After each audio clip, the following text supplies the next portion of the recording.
அறிவை விரிவு செய், அகண்டமாக்கு, விசால பார்வையால் விழுங்கு மக்களை அணைத்துக்கொள், உன்னை சங்கமமாக்கு, மானிட சமுத்திரம் நான் என்று கூவு, பிரிவிலை எங்கும் பேதமில்லை, உலகம் உண்ண உன் உடுத்த உடுப்பாய் என்பார் பாவேந்தன். தனி ஒருவனுக்கு உணவில்லை எனில் ஜகத்தினை அழித்திடுவோம் என்றான் பாரதி. அன்றைக்கு உணவிற்காக இதெல்லாம் செய்யும் நினைச்சவங்க நம் முன்னோர்கள். அந்த கனவை இன்று நனவாக்கி கொண்டிருப்பவர் தான் அண்ணன் சீமான் அவர்கள். நீரும் சோறு முக்கியம். அந்த உணவை உற்பத்தி செய்து தருகின்ற விவசாயி இன்னைக்கு விக்கிரவாண்டி தொகுதி முழுவதும் எப்பாடுபட்டு கொண்டுட்டு இருக்காங்கிறது இன்றைக்கு ஆளுங்கட்சியில் இருக்கிற திமுகவுக்கு தெரியவே தெரியாது. அவ்வளவு வேதனையில் இருக்கான். எங்க பார்த்தாலும் விவசாயிகளா இருக்காங்க, வேதனையோட தான் நின்றுட்டு இருக்காங்க. அது ஆடு மாட்டை பிடிச்சி இழுத்துட்டு கிடக்குறாங்க. அதை பற்றியெல்லாம் இவருக்கு கவலை இல்லை. ஆனா என்ன, இவங்களுக்கு எப்போ இடைத்தேர்தல் வந்தாலும் ஆளும் கட்சி தான் வெல்ல வேண்டும் என்ற அந்த சிந்தனையில தான் எவ்வளவு நாள் காசை கொடுக்கலாங்கிறாங்க. இப்ப 15,000 வரைக்கும் கொடுக்கலான்னு முடிவு பண்ணிட்டாங்க. குறைவா கொடுத்தா வாங்கிடாதீங்க, சண்டை போடுங்க, இல்ல கூட வந்து இன்னும் கொஞ்சம் சேர்த்து கேளுங்க, வேற வழியே இல்லை, என்ன பண்ணு தெரியல. இதுதான் உண்மை. ஏன்னா நிறைய பக்கம் 15,000 உறுதிப்படுத்தி கொடுத்துட்டாங்க. தயவு செஞ்சு விட்டுறாதீங்க. சாதிதான் சமூகம் என்றால் வீசும் காற்றில் விஷம் பரவட்டும் என்றான் புரட்சியாளன் அம்பேத்கர் அவர்கள்.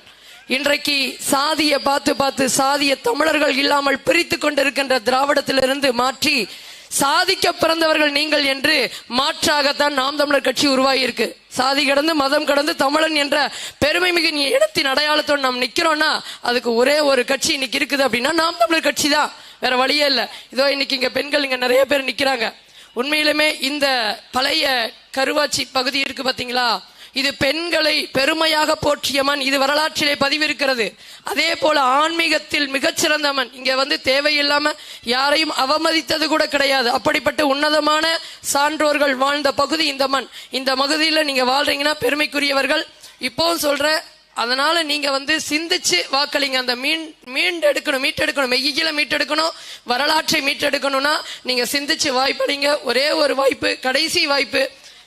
கோடிக்கணக்கில் பணம் வச்சிருப்பவங்க தான் அரசியல் செய்ய முடியும் என்ற நிலையை மாற்றி எளியவர்கள் படித்தவர்களை இந்த மண்ணில் ஒரு புதிய அரசியலை உருவாக்க முடியும் என்று அண்ணன் களத்தில் நிறுத்தியிருக்காரு. அதுவும் படித்த பெண், தைரியமான பெண். இங்க இருக்கக்கூடிய சிக்கலை, மண்ணின் சிக்கலை, மக்களுடைய தேவையை சட்டமன்றத்தில் ஓங்கி குரல் கொடுக்கக்கூடிய உங்களுடைய மகள், அன்பு மகள் மருத்துவர் அபிநயாவை நிறுத்தியிருக்காங்க.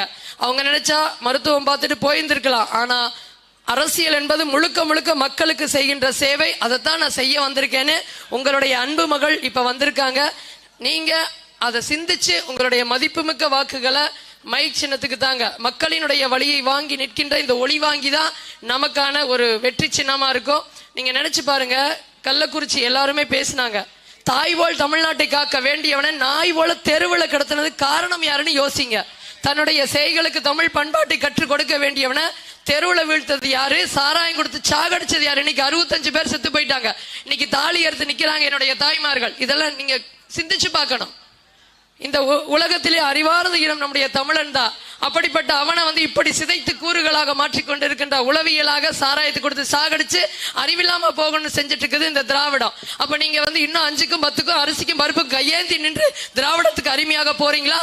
இல்ல தமிழன் என்ற பெருமை மிகு இனத்தின் அடையாளத்தோடு அந்த ஒற்றை விரல போய் வாக்கு இயந்திரத்தில் வரிசை எண் 2 இருக்கக்கூடிய ஒளிவாங்கி சின்னத்துக்கு போட போறீங்களா அப்படிங்கிறது நீங்க தான் சிந்திக்கணும். என் அன்புக்குரிய பெற்றோர்கள், பெண்கள் இருக்கீங்க. இன்றைக்கு சாராய கடைகள் முழுமையாக மூடப்படணும். சாராய கடைகள் மட்டுமல்ல, விவசாயம் வந்து இன்னும் மேம்படுத்தப்படணும். விவசாயிகளுக்கான அனைத்து சலுகைகளும் கொடுக்கப்படணும். இதையெல்லாம் செய்கின்ற ஒரே கட்சி அப்படின்னா அது நாம் தமிழர் கட்சி தான். விவசாயம் காக்கப்பட, நெசவாளர்கள் காக்கப்பட, இந்த மண் சார்ந்த தொழில்கள் காக்கப்பட, இந்த மண்ணில் இந்த மண் சார்ந்த தொழிற்சாலைகள் உற்பத்தி செய்து இந்த மக்களுக்கு வேலை வாய்ப்பை கொடுத்திட, அது மட்டும் இல்லாமல் இன்னும் எத்தனையோ திட்டங்கள் இருக்கு. அதையெல்லாம் நிறைவேற்றிட ஒரே வாய்ப்பு உங்களுடைய மகளுக்கு கொடுங்க. நான் இன்னும் ஒண்ணு சொல்றேன். சட்டமன்றத்தில் முதல் உறுப்பினராக தேர்ந்தெடுக்கப்பட்டால் ஒரு 10 நிமிடம் கன்னி பேச்சுன்னு ஒண்ணு கொடுப்பாங்க. அது சிறப்பு மிக்கது. அடுத்ததோட தேர்ந்தெடுத்தாலும் கொடுக்க மாட்டாங்க.